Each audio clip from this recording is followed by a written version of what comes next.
Cybersecurity, keeping your classroom safe. Let's discuss some trends and resources. Cybersecurity issues and threats continue to become an issue across schools.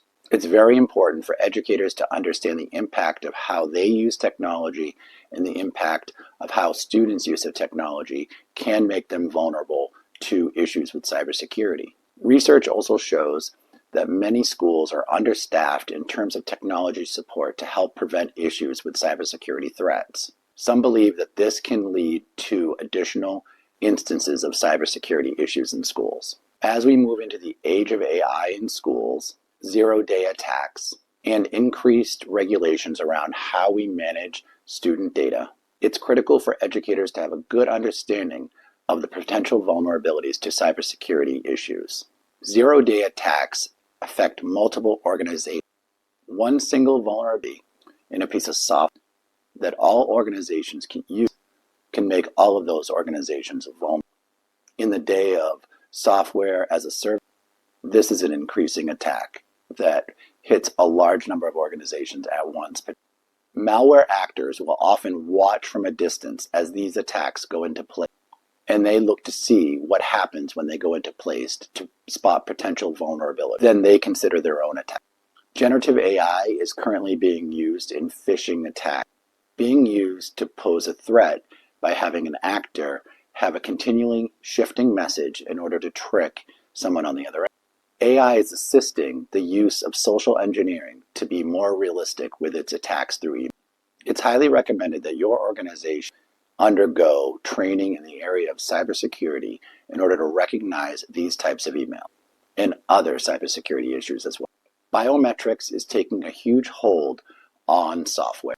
Biometrics makes incredible sense in that many hardware and software now support it. This is the use of facial recognition or fingerprint scanning in order to provide access to a device or software. Industry leaders are also taking a new stance on these issues, particularly as they affect education.